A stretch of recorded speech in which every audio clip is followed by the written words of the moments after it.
এমনই জীবনে বেঁচে থাকতে এত তাড়াতাড়ি দেখতে হবে সেটা কখনোই আশা করি নাই। সবই আল্লাহর ইচ্ছা, আল্লাহ যেটা ভাগ্যে রেখেছে। বেসিক্যালি ঈদ শেষ হয়ে গিয়েছে আমার যখন থেকে আমার বাবা মারা গেছে, ওই বছরের ঈদ থেকে আমার ঈদের মজা আনন্দটা নষ্ট হয়ে যাওয়া শুরু করেছে। তো ধীরে ধীরে এই মজা আনন্দটা যে এতটাই নষ্ট হয়ে যাবে এটা আসলে এবছরের ঈদটা না দেখলে বুঝতামই না। আসসালামু আলাইকুম everyone, welcome back to my new blog. আশা করছি সবাই ভালো আছেন। এই ব্লগটা আমি আপলোড করার আশায় রেখেছিলাম ঈদের দিন অথবা ঈদের পরের দিন, বাট ভাগ্যে যেটা আছে আর কি, আমার ভাগ্যে আর হয়নি এই ব্লগটা আমি একদম সাথে সাথেই আপলোড করব। যার কারণে আজকে ঈদের পরে অনেকগুলো দিন, 31 তারিখে ঈদ হয়েছে, আজকে 6 এপ্রিল। তো আজকে হচ্ছে আমি এই ভিডিওতে ভয়েস ওভার করছি। তো এটা হচ্ছে আমার ঈদের 23 রোজাই ছিল আর কি। তো আমার অনলাইনে বা অফলাইনে, বেসিক্যালি অফলাইনে তেমন একটা দেখি নেই, কারণ এখন অনলাইনের পেজগুলার ম্যাক্সিমামেরই শোরুম আছে যেগুলো বড় পেজ আর কি। তো কোনোটাই ভালো লাগে নাই। আর ভালো লাগলেও কিছু কিছু যে একদমই ভালো লাগেনি তা না, ভালো লাগলেও মোটামুটি সব আমার কাছে একই ধরনের একই টাইপের মনে হয়েছে। তো আমি চিন্তা করলাম হ্যাঁ আমি তাহলে নিজেই ড্রেস বানিয়ে ফেলি, যেহেতু আমি ড্রেস বানাতে পারি। আর ছোটোবেলা থেকে যখন থেকে নিজের ড্রেস নিজে বানানো শিখেছি তখন থেকে চাই যে সবার থেকে একটু ডিফারেন্ট ওয়েতে একটু একটা ড্রেস সেলাই করব, সবার থেকে একটু ডিফারেন্ট লাগবে। এই জন্য গজ কাপড় দিয়ে টুকটাক ডিজাইন করে ড্রেস সেলাই করে ফেলি। বাট এবার তো ওইরকম কোনো কিছু না, ড্রেস আসলে কেনাও হতো না, বাট হচ্ছে বলে না যে সামাজিকতা, বা সবাইকে তো আসলে বিশেষ করে শ্বশুরবাড়ির মানুষকে তো আর আসলে বোঝানো জিনিসটা যায় না, ওরা হয়তো বা ওই ইমোশনটা এভাবে বুঝবেও না। তো দেখা গেছে যে এই জন্য হাজব্যান্ড টাকা দিয়েছে, সেটা দিয়ে শপিং করেছি বলতে এই যে ড্রেসের কাপড় কিনেছি আর কি, গজ কাপড় কিনেছি। তো গজ কাপড় কেনা তো যেহেতু একটু ডিজাইনার গজ কাপড় কিনেছি, এখানেও বেশ মোটামুটি ভালোই গিয়েছে। আমি কিনতে গেলেও হয়তো বা 2টা ড্রেস কিনলে এমনই কিনতাম, একটা 4,000, একটা 6-7 হাজার, কিনতে গিয়েও এমনই পড়েছে, একটা 7,000 আর একটা 5,000। এখন যেটা সেলাচ্ছি এটা ফুল সেট মিলিয়ে গজ কাপড় পড়েছিল আমার হচ্ছে 7,000 টাকা। আর এই যে দেখেন এই ড্রেসের প্যান্টের কাপড়টা কিন্তু এক কালারের ছিল। তো এক কালারের সালোয়ারটাকে আমি চিন্তা করেছিলাম যে কিভাবে একটু গর্জিয়াস লুক আনা যায়। তো আমার ড্রেস কাটার পরে যে সাইডের কাটা যে কাপড়গুলো থাকে সেই কাপড়ের মধ্যে আমার ড্রেসের ভেতরে যে ছোট ছোট ডিজাইনগুলো ছিল, দেখতে পাচ্ছেন এখানে এমব্রয়ডারি প্লাস হচ্ছে এখানে কি বলে এটাকে, মিররের মতো, বাট এটা মিরর না, এটা প্লাস্টিকের এক ধরনের থাকে মিররের মতো দেখতে।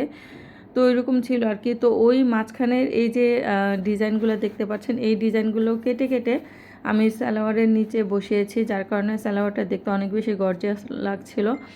আর এই তো ওনার 4 সাইডে আমি ভেবেছিলাম যে লেস লাগাবো, তো এটাও করতে হয় না। আর ড্রেসের যে সাইড কাটা যে কাপড়ের অংশটা ছিল সেই অংশটা দিয়ে আমি ওনার সাইডে খুব সুন্দরভাবে এভাবে একটা বর্ডার বা পাড়ের মতো দিতে পেরেছি, আর একদম সমান সমান হয়েছে। তো এটা ছিল হচ্ছে ঈদের দিন সকালবেলা। ইচ্ছা ছিল ব্লগটা আসলেই অন্যরকম করে করার, জানি না সব ইচ্ছাগুলো কেন এমন হয়ে যায়। তো ভোরবেলা ফজরের নামাজ পড়ে একটু বারান্দায় আসলাম। আর বারান্দায় আসার পরে তখন ভোরই হচ্ছে মাইকে বলছিল যে ঈদের নামাজ কখন কি হবে না হবে। তারপর ঈদের সারাদিন তো এমনিতেই পার হয়ে গেল, কোনো কিছুই করা হলো না, যেহেতু রান্নাবান্নার কোনো প্রেশার বা দায়িত্ব বা যেটাই বলেন না কেন, বা কি বলবো, আস্থা কোনোটাই আমার ওপরে নাই। তো আমি হচ্ছে সব কিছু মানে একদম মোটামুটি ফ্রি। তো ঈদের সারাদিনে এভাবেই কেটেছে আর কি, শুয়ে বসে ঘুমিয়ে, খেয়ে না খেয়ে এরকম। খাওয়া দাওয়া যে খুব একটা করেছি সেটাও না। তো এটা ছিল ঈদের পরের দিন, আমার বাবার বাড়িতে গেছিলাম আমার হাজবেন্ডকে নিয়ে। যাবো কি যাবো না এটা নিয়ে অনেক তো এই তো হচ্ছে আজকে ছিল আর কি। পর দিন চলে আসছে হচ্ছে আমাদের বাড়িতে, মানে আমার বাবার বাড়িতে, আমার হাজবেন্ড আর আমি দুইজন চলে আসছি। আর শ্বশুরবাড়ির সবাই হচ্ছে খালা শাশুড়ির বাড়িতে বেড়াতে গিয়েছে, ওইটা হচ্ছে আমাদের পাশেই নবাবগঞ্জ। তো দুপুরে খাওয়া দাওয়া শেষ, এখন বাজে হচ্ছে 5টা বাজে। এখন হচ্ছে এই যে আমাদের গাছে এটাকে বলা হচ্ছে নোনা ফল, এই যে এই নোনা ফল ছিঁড়তে আসছে, এটা নিয়ে যাব কিছু আমার শ্বশুরবাড়ির জন্য।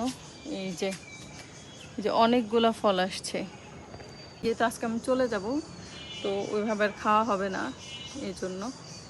তো এইটা ছিল আমার ঈদের ড্রেস, ঈদের ফুল আউটফিটটা আমি একটু দেখাই কিভাবে হচ্ছে দূরে নিয়ে আর কি। তো এই ড্রেসটা সেলাই করা আপনাদেরকে দেখিয়েছিলাম। এটা হচ্ছে এভাবে ফ্রক স্টাইলে করেছি, এভাবে হাঁটু পর্যন্ত। আর এটা হচ্ছে করে যাচ্ছে, এটা হচ্ছে সালোয়ারটা হচ্ছে এটাকে কি বলে, ঘাড়া সিস্টেম সালোয়ার, কিন্তু ঘের একটু কম। আর এখানে এই যে একটু কাছে, এই যে সালোয়ারের মধ্যে বা প্যান্টের মধ্যে যে ডিজাইনগুলো, এগুলো তো আমি হচ্ছে ড্রেসের সাইড কাটা যে ডিজাইন, সাইড কাটা যে কাপড়টা বের হয়েছিল ওইটার এই ডিজাইনগুলো কেটে কেটে আমি হচ্ছে এখানে এভাবে আঠা দিয়ে লাগিয়েছি। আর ওড়নাটা হচ্ছে দেখালাম না, এখন ওড়না পরা না, হিজাব পরা, ওড়নাটা রুমে রেখে আসছে। তো ওড়নাটা আবার পরে দেখিয়ে দিচ্ছে। ওড়নাটাও অনেক সুন্দর হয়েছে। ওড়নাটা হচ্ছে ড্রেসের সাইড কাটার পরে যে এই যে হাতার এই যে ডিজাইনটা, এই ডিজাইনটা ছিল, তো এই ডিজাইনটা হচ্ছে আমি সাইড দিয়ে দাঁড়াও।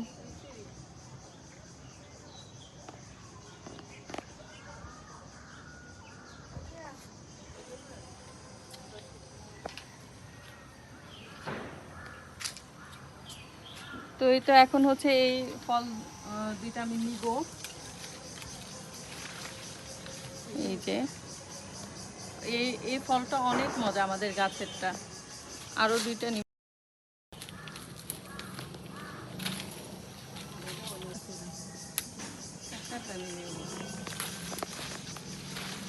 আর এইদিকে লাইফের ফার্স্ট আমার ভাগ্নে, তো খুব সুন্দর করে হাতে মেহেদি দিয়েছে, ডিজাইনটা অনেক সুন্দর হয়েছে। আর এখানে আমি বিকেলবেলা আবারও আমার ড্রেসটা সুন্দরভাবে দেখানোর ট্রাই করছিলাম, বাট হচ্ছে পারতেছিলাম না, যেহেতু সচরাচর এই টাইপের ভিডিও করি না। যারা টিকটকে এই ধরনের ট্রানজিশন ভিডিও করে ওরা কিন্তু পারে। তো এইটাই ছিল আমার ঈদ ব্লগ। বেসিক্যালি ঈদের পরের দিন বাবার বাড়িতে ঘুরতে গিয়েছিলাম, এটাই ছিল আমার ঈদ। তো আজকের ভিডিওটি এই পর্যন্তই ছিল। সবাই ভালো থাকবেন, আল্লাহ হাফেজ।